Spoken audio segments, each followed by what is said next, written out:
Test cricket থেকে অবসর নিয়ে ফেললেন রোহিত শর্মা। যে ব্যাপারটা নিয়ে বেশ কয়েক মাস ধরে আলোচনা সমালোচনা কিংবা জল্পনা কল্পনা চলছিল, তো সেই সব আলোচনায় এবার শিলমোহর দিয়ে দিলেন রোহিত শর্মা স্বয়ং।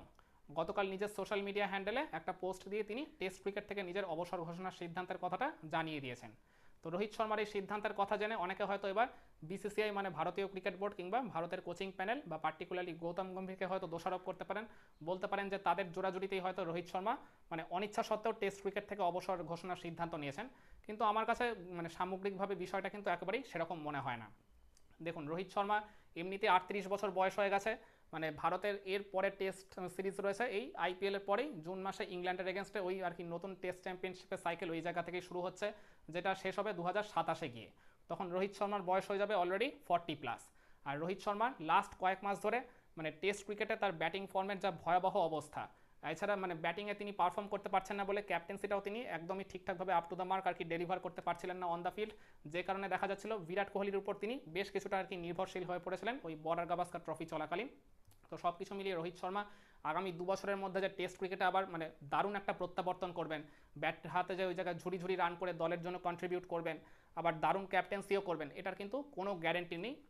তো সব কিছু মিলিয়ে আমি বলবো মানে ইন্ডিয়ান ক্রিকেটের ফিউচারের কথা ভেবে রোহিত শর্মা যে সিদ্ধান্তটা নিয়েছেন, মানে তিনি ওই জায়গায় নিজের স্বেচ্ছায় সিদ্ধান্ত নিক কিংবা মানে ভারতীয় ক্রিকেট বোর্ডের জোড়াজুড়িতে কিংবা তাদের অনুরোধেই আর কি মানে অবসর ঘোষণার সিদ্ধান্তটা নিক না কেন, মানে ইন্ডিয়ান ক্রিকেটের ফিউচারের কথা ভেবে একদম সঠিক সিদ্ধান্ত নিয়েছেন বলেই আমি মনে করি। এই রোহিত শর্মা কিন্তু টেস্ট ক্রিকেটে কখনোই নিজেকে সেভাবে আর কি থিতু করতে পারেননি।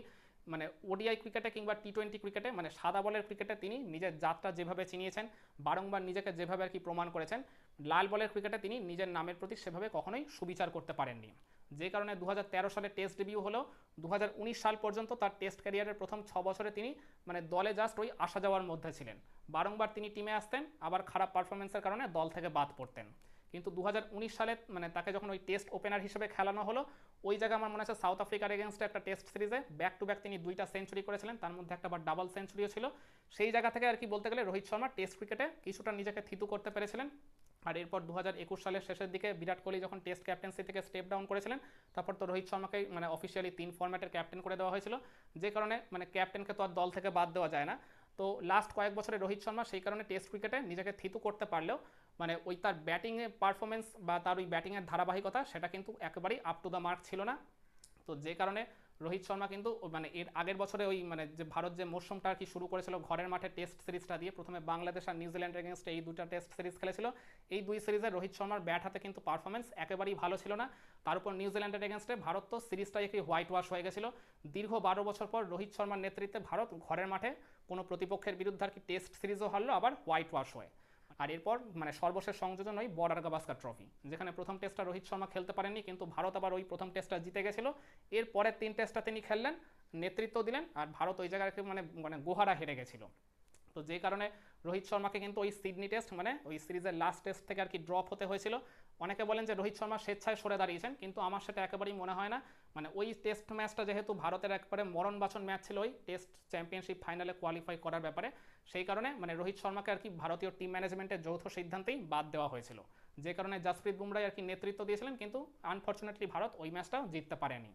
আর তার থেকেও একটা উল্লেখযোগ্য বিষয়, ওই সিডনি টেস্টে যখন তিনি ড্রপ হয়েছিলেন, তার মাঝে ওই ম্যাচ চলাকালীন একটা আর কি ব্রেকে তিনি ওইটা স্টার স্পোর্টসকে দেওয়া একটা ইন্টারভিউতে বলেছিলেন, মানে অবভিয়াসলি তার ওই অবসর নেওয়ার আর কি মানে সংক্রান্ত প্রশ্ন নিয়ে তাকে ওই জায়গায় জিজ্ঞাসা করা হয়েছিল, তখন তিনি বলেছিলেন যে এই মুহূর্তে তিনি অবসর নিচ্ছেন না, তিনি মনে করেন যে টেস্ট ক্রিকেটকে নাকি এখনও তার অনেক কিছু দেওয়ার বাকি রয়েছে। কিন্তু খুবই সারপ্রাইজিংলি দেখুন তার কয়েক মাসের মধ্যেই মানে এই মাত্র 4 মাসের মধ্যেই রোহিত শর্মা নিজেই মানে কি স্বয়ং মানে সোশ্যাল মিডিয়া স্ট্যাটাস দিয়ে টেস্ট ক্রিকেট থেকে অবসর নিয়ে নিলেন। তো ওই জায়গায় রোহিত শর্মা যতই আর কি বলুন তখন যে আর কি টেস্ট ক্রিকেট থেকে তিনি মানে আর কি অবসর নিচ্ছেন না কিংবা আর কি মানে অনেক কিছু তার দেওয়ার বাকি রয়েছে, ওই কথাটা তিনি মূলত ওই ভারতীয় ক্রিকেট বোর্ডের আর কি অনুরোধেই বলেছিলেন বলে আমি আর কি শুনেছিলাম।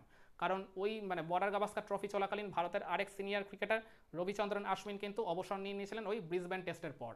আর আমি শুনেছিলাম রোহিত শর্মা কিন্তু ওই সিডনি টেস্টে ড্রপ হওয়ার পর তিনিও কিন্তু অবসর নিয়ে নিতে চাইছিলেন ওই সিরিজের মাঝপথে, কিন্তু ভারতীয় ক্রিকেট বোর্ড মানে তাদের ওই ভাবমূর্তি যাতে ক্ষুণ্ণ না হয়, মানে এই একটা সিরিজ চলাকালীন যদি দুইজন সিনিয়র ক্রিকেটার এরকম সিরিজের মাঝপথে অবসর নিয়ে দেশে ফিরে আসেন, মানে এই ব্যাপারটা যাতে না ঘটে সেই জন্যই রোহিত শর্মাকে তারা অনুরোধ করেছিল ওই জায়গায় থেকে যেতে, আর ওই মানে তৎক্ষণাৎ যেন অবসরের সিদ্ধান্তটা তিনি না নেন। কিন্তু রোহিত শর্মা নিজেও খুব ভালোভাবে বুঝতে পেরেছিলেন টেস্ট ক্রিকেটে তার সময়টা ফুরিয়ে এসছে, যে কারণে ভারতীয় ক্রিকেটের আর কি সার্বিক উন্নতির কথা ভেবে বা ভবিষ্যতের কথা ভেবে তিনি নিজেই সরে দাঁড়ালেন।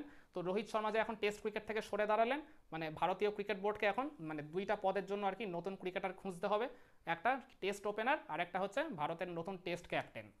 আর রোহিত শর্মার ওভারঅল টেস্ট ক্যারিয়ারটা যে মানে সামগ্রিকভাবে খুব উজ্জ্বল সেরকমটাও বলা যাবে না, আবার একেবারেই যে ফিকে সেরকমটাও বলা যাবে না।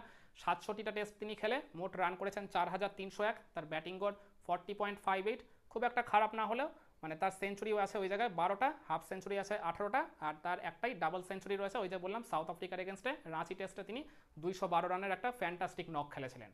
আর এছাড়া রোহিত শর্মার নেতৃত্বে ভারত মোট 24 টেস্ট খেলেছে, তার মধ্যে 12টা টেস্টে জয় পেয়েছে, 9টা ম্যাচে হেরেছে আর 3টা টেস্টে টিম ইন্ডিয়া ড্র করেছে। আর এছাড়া রোহিত শর্মার আন্ডারে ভারত একটাই আমার মনে আছে উল্লেখযোগ্য টেস্ট সিরিজ জিতেছিল, সেটা হচ্ছে গত বছর ইংল্যান্ডের এগেনস্টে ওই 5 ম্যাচের টেস্ট সিরিজটা, যেখানে ভারত একটা তুলনামূলক অনভিজ্ঞ দল নিয়ে খেলেছিল, বিরাট কোহলি সহ অনেক সিনিয়র ক্রিকেটার ওই সিরিজটা মিস করেছিলেন, কিন্তু মানে তারপরেও ভারত কিন্তু ওই সিরিজের প্রথম ম্যাচটা খুবই সারপ্রাইজিংলি ইংল্যান্ডের কাছে হেরে গেছিল হায়দ্রাবাদ টেস্টে, কিন্তু তারপরে 4টা টেস্টে এই রোহিত শর্মার নেতৃত্বে দারুণভাবে ঘুরে দাঁড়িয়ে টিম ইন্ডিয়া 4টা টেস্টে ইংল্যান্ডকে পরাজিত করে 4-1 ব্যবধানে কিন্তু ওই সিরিজটা জিতে নিয়েছিল। রোহিত শর্মা নিজেও কিন্তু ব্যাট হাতে বেশ দারুণ পারফর্ম করেছিলেন, 400 রান করার পাশাপাশি তিনি 2টা সেঞ্চুরিও করেছিলেন।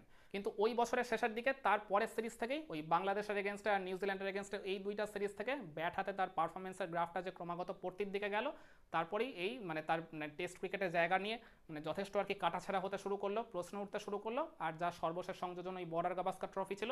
তো সব কিছু মিলিয়ে রোহিত শর্মা আর কি ভারতীয় ক্রিকেটের ভালোর কথা ভেবে কিংবা নিজের ভালোর কথা ভেবে টেস্ট ক্রিকেট থেকে আর কি সরকারিভাবে সরে দাঁড়ালেন। তো আপনারা কি মনে করেন টেস্ট ক্রিকেট থেকে রোহিত শর্মার এই অবসর ঘোষণার সিদ্ধান্ত নিয়ে? কমেন্টে জানান।